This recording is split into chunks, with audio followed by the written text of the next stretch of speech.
Assalamualaikum warahmatullahi wabarakatuh. Video ini dibuat dalam rangka penilaian pernyataan diri dosen dalam unjuk kerja Tridharma Perguruan Tinggi atau PDD UKTPT dalam proses sertifikasi dosen atau SERDOS. Tujuan dari pembuatan video ini antara lain yang pertama untuk memperkenalkan diri sebagai dosen, yang kedua menjelaskan terkait gambaran umum mata kuliah, yang ketiga metode pembelajaran yang saya gunakan, dan yang keempat gambaran komprehensif kepada mahasiswa, dan yang kelima adalah sebagai bahan penilai bagi mahasiswa. Dalam Tridharma Perguruan Tinggi, kita lebih fokus kepada khususnya pembelajaran dan pengajaran. Ada beberapa usaha kreatif terkait perkuliahan yang saya bangun selama ini. Perkuliahan bukan hanya sekedar teori, namun lebih kepada praktek dan membuat suasana pembelajaran lebih nyaman dan asik, sehingga mahasiswa akan lebih mudah untuk memahami dasar ilmu yang ingin kita berikan. Media pembelajaran berbasis teknologi, namun tetap tidak meninggalkan dasar ilmu pertanian. Student-based learning diprioritaskan dalam pengajaran saya. Perkuliahan dan proses pembelajaran diawali dengan introducing atau perkenalan. Apabila mahasiswa baru, saya adakan semacam perkenalan dengan suasana yang santai dan hangat, namun tetap sesuai dengan aturan. Saya menyampaikan kontrak perkuliahan dan rencana pembelajaran semester atau RPS sesuai dengan kurikulum OBE dengan format yang berlaku di universitas. Penyampaian kontrak dan RPS kepada mahasiswa berbasis e-learning Unsida sehingga mempermudah dalam pemahaman mahasiswa. Saya membuat materi dengan menginput ke dalam e-learning Unsida disertai video pembelajaran yang menarik dan update terkait alur pemahaman, dan juga tidak kalah pentingnya ada modul dan juga PowerPoint sebagai masukan dan jurnal-jurnal publikasi yang berkaitan dengan materi. Metode review berbasis quiz dengan dilakukan pembahasan interaktif dua arah antara mahasiswa dengan dosen sangat diperlukan. Tujuannya adalah untuk mengidentifikasi sejauh mana mahasiswa memahami dalam materi, dan juga hal ini bertujuan agar peserta didik dapat mengingat materi yang telah disampaikan oleh Bapak Ibu dosen. Praktikum dilaksanakan berkolaborasi dengan pihak laboran, diikuti oleh mahasiswa dalam kelompok besar maupun kelompok kecil, dilanjutkan klasikal praktikum mandiri dengan tujuan mahasiswa tidak hanya memahami teori, namun juga lebih pada praktek. Baik, itu terkait pengembangan pembelajaran yang dapat kami sampaikan. Semoga bermanfaat. Billahi taufiq wal hidayah. Wassalamualaikum warahmatullahi wabarakatuh.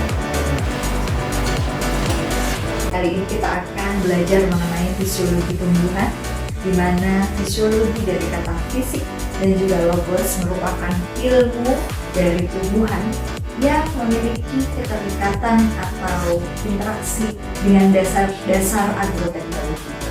Arti dan fungsi dari fisiologi tumbuhan, peranan tumbuhan di dalam kehidupan manusia itu tidak terlepas dan tidak dapat dipisahkan, teman-teman. Bahkan ruang lingkup dari fisiologi tumbuhan ini sangat berkaitan dan bersentuhan langsung dengan manusia. Dan tentunya ada kaitan dengan revolusi hijau yang nantinya akan kita bahas pada materi berikutnya. Peranan tumbuhan dalam kehidupan manusia tidak hanya sebagai makanan, di mana tanaman juga berkontribusi terhadap obat dan juga sebagai sumber dari karbohidrat, vitamin, dan mineral bagi manusia. Dan kalian ketahui bahwa tumbuhan sebagai makhluk autotrof, di mana memiliki kemampuan menciptakan makanannya sendiri. Bahkan tumbuhan itu memiliki manfaat makanan sumber pangan dari makhluk hidup lainnya, baik itu manusia dan hewan. Baik, ternyata peranan dari fisiologi tumbuhan ini tidak dapat dipisahkan dengan kehidupan dari makhluk lainnya, teman-teman. Baik, berikutnya dari secara fisiologi tumbuhan kita juga mengetahui apa saja kira-kira teman-teman tahu apa yang kalian ketahui terkait dengan fisiologi tumbuhan, mencari manfaat atau banyak sekali eksperimen maupun penelitian yang bersentuhan langsung dengan fisiologi tumbuhan. Dan fisiologi tumbuhan ini tidak hanya menjadi satu tolak ukur hanya dari prodi agroteknologi, namun juga dari teknologi pangan menjadi acuan atau dasar dari sebuah ilmu. Selain itu, fisiologi tumbuhan memiliki peranan-peranan sebagai pelopor penyedia makanan. Jadi dari situlah muncul sebuah kebijakan dari pemerintah adanya revolusi hijau. Kita akan sampaikan revolusi hijau.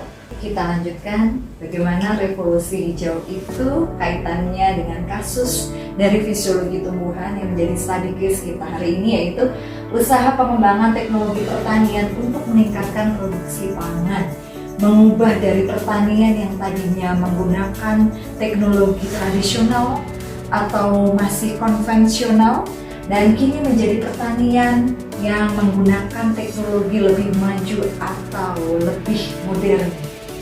Dari sejarah dan prospek dari revolusi hijau ini bisa menjadi satu pemecahan dari kasus study case kita, teman-teman, yaitu tentang revolusi hijau itu diawali oleh Ford and Rockefeller Foundation di tahun 50, di mana revolusi hijau itu sudah mereka terapkan dalam tanaman serealia, baik itu biji-bijian, gandum, dan masih banyak lagi.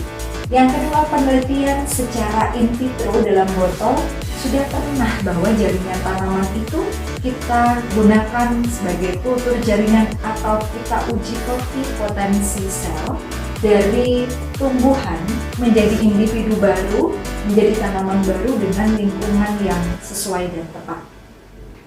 Dari Knopfler di tahun 61 hingga 65 banyak meneliti kebutuhan unsur esensial bagi tanaman. Jadi Knopf atau peneliti Knopf ini memecahkan permasalahan dengan sistem pertanian dengan menggunakan sistem hidroponik. Dan di tahun 1987 tidak kurang dari 3.000 karya membicarakan mengenai kultur jaringan dari berbagai tanaman itu, dan perkembangannya tidak hanya di jaringan saja tetapi juga protoplas, sel, organ, dan embrio.